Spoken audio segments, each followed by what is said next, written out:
jalan nih kok. Gitu dulu nanti. Tidak di komplek kantor kita memang ada monyet piaraan. Kamu siapa? Wih, lawan kan?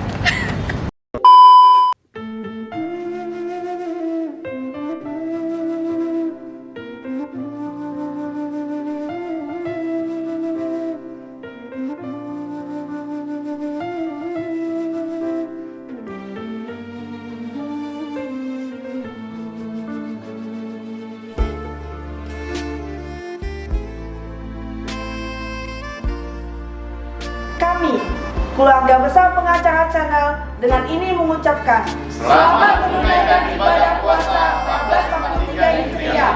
Minal aidin wal faizin, mohon maaf lahir dan batin.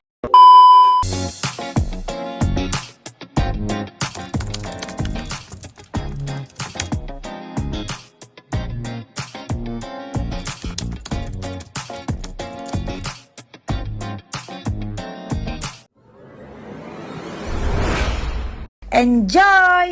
Selamat menonton!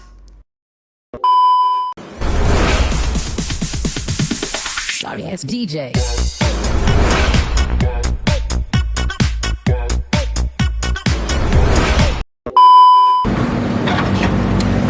Ay, baju mas basah tuh belum kering. Alah, untung ini nggak hujan kayaknya. Cuma dulu lagi, ada dulu ya Pak.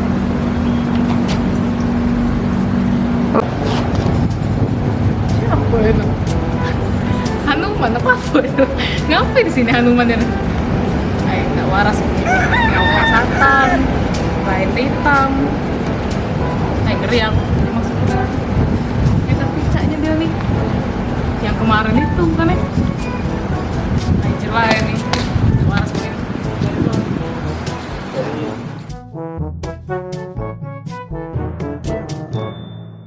Ya kan, yang es krim mayonnaise kemarin kan? Nggak berapa skop?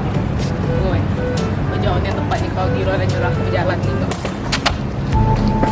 Gitu dulu nanti. Tidak di komplek kantor kita memang ada monyet piaraan. Kamu siapa? Wih, lawan kan?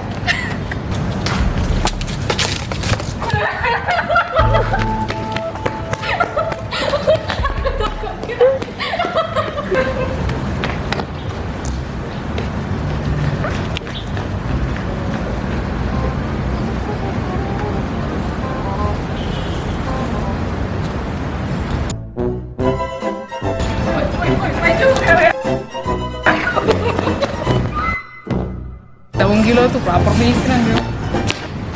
Anak nak pegawai besok mama. Assalamualaikum warahmatullahi wabarakatuh. Kembali lagi bersama kami di pengacara channel. Sesuai sketsa yang sudah kalian tonton sebelumnya, di sini kami bakal membahas tentang Apakah seseorang dengan gangguan kejiwaan itu bisa dipidana? sebelum menjawab pertanyaan tersebut, kita harus tahu dalam hukum pidana itu dikenal dengan Puasa kan cari masa.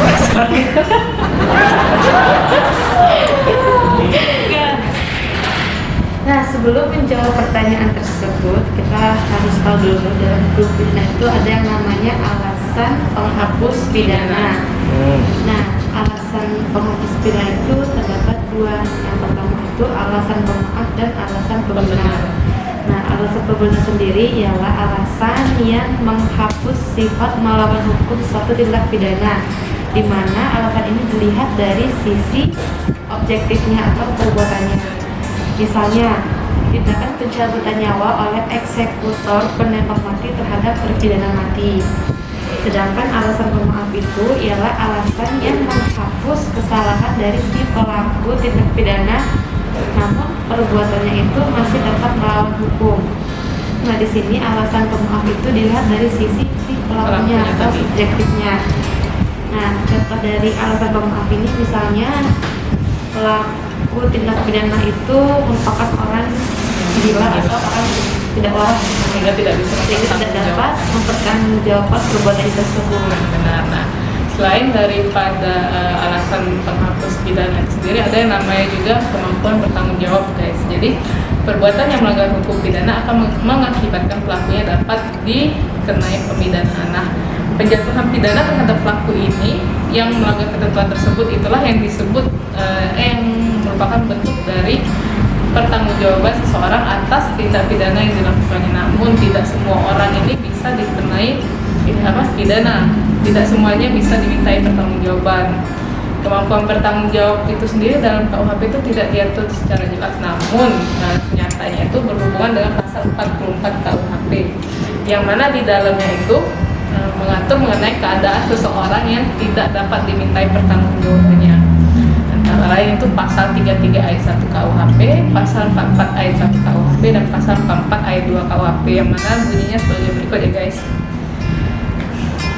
Nah, yang pada intinya dari pasal ini tuh yang menyatakan bahwa seseorang yang sakit jiwanya atau lemah mentalnya itu tidak dapat dimintai pertanggungjawaban pidana atas perbuatan yang dilakukan, perbuatan yang melanggar hukum dilakukan olehnya itu. Jadi dengan kata lain jawabannya itu mereka yang memiliki gangguan kejiwaan itu tidak dapat dipidana sesuai dengan tidak memiliki kemampuan bertanggung jawab sesuai dengan pasal 4 ayat 1 ayat 1 ya ayat 1 dan 2. Jadi pertanyaan berikutnya, siapa sih yang menentukan bagaimana atau bahwa seseorang itu benar-benar sakit jiwanya atau cacat mental sehingga itu dia tidak bisa dipidana gitu? Siapa sih? Nah, dalam hal ini putusan mengenai orang tersebut bisa dimintai pertanggungjawab atau tidak itu ialah hakim dengan pemeriksaan di muka persidangan dengan keterangan saksi atau ahli seperti dokter jiwa ataupun psikolog, di mana mereka itu dapat memberikan keterangan-keterangan sebagai pertimbangan hakim apakah seseorang tersebut itu dapat atau tidak dimintai pertanggungjawaban. Nah, jadi berdasarkan keterangan saksi dan ahli itu apabila hakim memiliki keyakinan bahwa terdakwa ini tidak dapat dimintai pertanggungjawaban atas perbuatannya karena cacat mental atau jiwa itu tadi, bukan berarti si terdakwa ini bisa lepas dari segala tuntutan dan segala hukuman. Jadi kalau misalkan pertanyaannya, kalau orang dengan gangguan mental itu bisa nggak sih dipidana? Tidak, namun tentunya dengan pemeriksaan di persidangan dengan keterangan saksi atau ahli yang memberikan pernyataan bahwa sesuai dengan kemampuan bidang keilmuannya bahwa beliau ini cacat mental atau jiwanya tidak bisa bertanggung jawab perbuatannya, tapi dia tetap dihukum dengan dilarikan ke biasanya langsung ditetapkan untuk dirawat di rumah sakit jiwa gitu. Nah, aja sih guys untuk masalah mengenai apakah orang yang gangguan jiwa dapat dipidana.